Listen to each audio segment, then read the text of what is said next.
Hello friends, आज मैं आपके साथ लेकर के आई हूँ टॉपिक अकाउंटिंग एंट्रीज।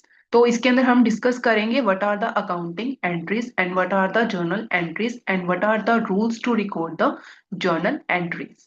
तो इसके लिए सबसे पहले हमारे पास आता है what are accounting entries. Accounting entries होती क्या है? Accounting entries are the first step in the accounting cycle कि अगर हमें अकाउंटिंग की एंट्रीज को रिकॉर्ड करना है तो इसके लिए हमारे पास जो सबसे पहला स्टेप आता है वो आता है कि हम जर्नल एंट्रीज किस तरीके से करेंगे। तो जर्नल एंट्रीज क्या होती है कि जो हमारी फाइनेंशियल ट्रांजेक्शन्स होती हैं, कंपनी की जो भी फाइनेंशियल ट्रांजेक्शन्स होती हैं उसको हम किस तरीके से रिकॉर्ड करते हैं। तो इसको रिकॉर्ड करने के लिए हमारे पास आता है डबल एंट्री सिस्टम। तो डबल एंट्री सिस्टम में होता क्या है? डबल एंट्री सिस्टम के अंदर अगर हमें कोई भी एंट्री रिकॉर्ड करनी है उसके अंदर एक टर्म हमारी डेबिट होगी तो दूसरी हमारी क्या होगी? क्रेडिट। मतलब कि एक एंट्री को रिकॉर्ड करने के लिए हमारे पास टू इफेक्ट्स आते हैं कि अगर हमें एक चीज को डेबिट कर रहे हैं तो दूसरी चीज को हमें क्रेडिट करना ही पड़ेगा। तो इस रूल के बेसिस पर ही हमारी जो अकाउंटिंग एंट्रीज हैं वो होती हैं, किसके अंदर होती है? हमारी जर्नल एंट्रीज के अंदर, जर्नल के अंदर। तो इसके लिए हमारे पास नेक्स्ट आता है टाइप्स ऑफ अकाउंट्स। तो टाइप्स ऑफ अकाउंट्स इसके बेसिस पर ही हमारा जो जर्नल है वो चलता है। तो हमारे पास डिफरेंट टाइप के अकाउंट्स होते हैं। कौन कौन से होते हैं? Personal account, real account and nominal account. Personal account क्या होता है? Definitions of type of account. तो सबसे पहले हमारे पास कौन सा आता है? Personal account. Personal account relates to the person specific. This is a person specific और एंटिटी, मतलब किसी पर्सन या फिर किसी की एंटिटी, जिसके अंदर हम एग्जांपल हम ले सकते हैं। कोई भी इंडिविजुअल आ सकता है। इंडिविजुअल कोई भी, राम है, सीता है, मोहन है, कोई भी आ सकता है। या फिर कोई फर्म हो सकती है। फर्म मतलब कोई भी मोहन ट्रेडर है, या फिर किसी फर्म का नेम हो गया, जैसे टाटा मोटर हो गया। ठीक है। तो ये भी क्या है? किसी फर्म का नेम है। और नेक्स्ट हमारे पास क्या, कोई भी कंपनी आ सकती है। कंपनी टाटा मोटर्स कोई भी फर्म का नेम हो गया, किसी कंपनी का नेम हो गया, किसी इंस्टीट्यूशन का नेम हो गया, कोई बैंक हो गया।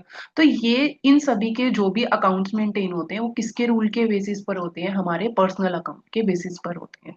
तो पर्सनल अकाउंट आपको समझ आ गया। पर्सनल अकाउंट मीन्स कि किसी पर्सन से स्पेसिफिक है, पर्सन स्पेसिफिक है, जिसके अंदर हमारा कोई इंडिविजुअल आ सकता है, किसी फर्म का नेम हो सकता है, कोई कंपनी आ सकती है, कोई हमारा बैंक हो सकता है। Accounts relating to the person, firm, companies and organisation are called personal accounts. तो इसके लिए हमारे पास रिकॉर्ड करने के लिए एंट्रीज हमारे गोल्डन रूल होते हैं। जिसमें एक जो पर्सनल अकाउंट का जो गोल्डन रूल है वो क्या कहता है? This called debit the receiver and credit the giver. कि जिसने रिसीव किया है वो क्या होगा? Debit.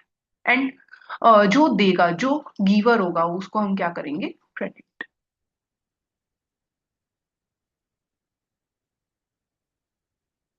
Second one is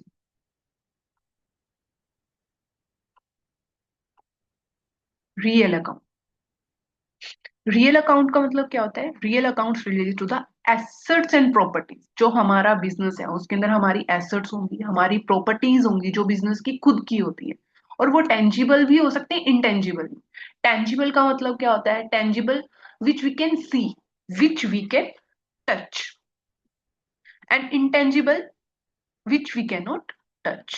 It includes tangible assets में कौन कौन सी आएंगी? कैश आ सकता है जिसको हम टच कर सकते हैं, देख सकते हैं। फर्नीचर आएगा, मशीनरी आएगी, लैंड, बिल्डिंग। और इंटेंजिबल एसेट्स हमारी कौन सी होती हैं? जिसको हम देख नहीं सकते। Likewise goodwill, patents, trademarks, all these are intangible assets. Definition क्या है रियल अकाउंट्स की? Very simple. Accounts relate to the assets and properties are called real accounts.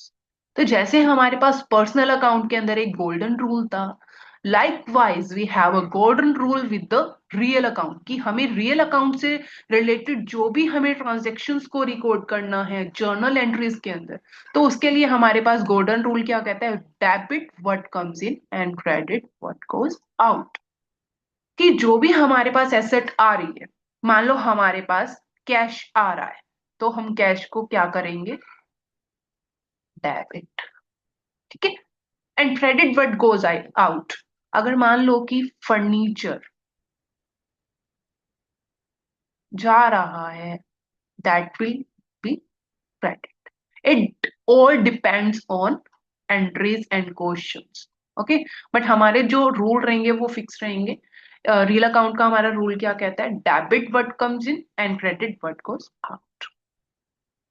And third one is very important, that is nominal account. Nominal account relates to the expenses and losses, incomes and gains. जितने भी हमारे business के expenses होंगे, losses होंगे, incomes होंगी and gains होंगे, इन सबको record करने के लिए हमारे पास कौन सा अकाउंट है, nominal account. It includes expenses, losses, incomes and gains.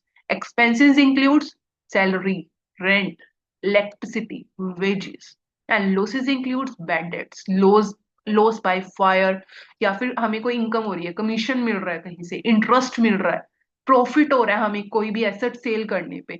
तो ये सभी के सभी अकाउंट्स को कौन मेंटेन करता है, इन सभी चीजों को कौन मेंटेन करता है, नॉमिनल अकाउंट।